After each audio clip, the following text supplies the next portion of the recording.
Poultry farmers అందరికీ నమస్కారం. ఈ వీడియోలో కనబడుతున్న చిక్స్ పీపీఎఫ్ హ్యాచరీస్ నుండి నిజామాబాద్ డిస్ట్రిక్ట్ ఫార్మర్ 2500 చిక్స్ తీసుకున్నారు. ప్రతి ఫార్మర్ బ్రూడింగ్ పీరియడ్లో హ్యాచరీ వాళ్ళు చెప్పే జాగ్రత్తలు కంపల్సరీగా పాటించాలి. ఎందుకంటే chicks only day old chicks కాబట్టి మన పరిసరాల ఉష్ణోగ్రత మార్పులను తట్టుకోగలిగే శక్తి కలిగి ఉండవు. అందువల్ల కృత్రిమంగా వేడి ఇవ్వడాన్ని బ్రూడింగ్ అంటారు. ఈ బ్రూడింగ్ని ఆయా ప్రదేశ వాతావరణ పరిస్థితులను బట్టి 1 to 7 days వరకు ఉంచాలి. బ్రూడింగ్లో న్యూస్ పేపర్ కంపల్సరీగా వేయాలి. అండ్ అలాగే ఫీడర్కి డ్రింకర్కి మధ్య 3 feet డిస్టెన్స్ ఉండేలాగా చూసుకోవాలి. ఒక 1 week అయిన తర్వాత 5 feet డిస్టెన్స్ ఉండేలాగా చూడాలి. మెడిసిన్కి మధ్య 1 day గ్యాప్ ఇవ్వాలి. ఆ రోజు చిక్స్కి నార్మల్ వాటర్ ఇవ్వాలి. అండ్ అలాగే చిక్స్కి ఇచ్చే ఫీడ్ క్వాలిటీ కూడా చూసుకోవాలి.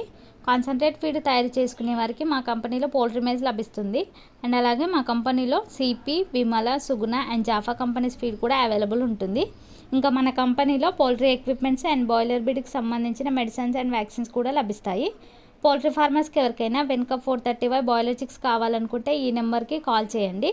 అండ్ అలాగే మీకు పౌల్ట్రీ ఫార్మింగ్ గురించి ఎలాంటి డౌట్స్ ఉన్నా స్క్రీన్ మీద కనబడుతున్న నెంబర్ని సంప్రదించండి.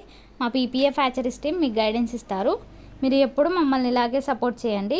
ఈ వీడియోని లైక్ చేయండి, షేర్ చేయండి మరియు మా ఛానల్ని సబ్స్క్రైబ్ చేసుకోండి. పక్కనే ఉన్న బెల్ ఐకాన్ యాక్టివేట్ చేసి ఆల్లో ఉంచండి. అప్పుడే మేము పోస్ట్ చేసే ప్రతిదీ మీకు నోటిఫికేషన్ వస్తుంది. Thank you from PPF group of companies.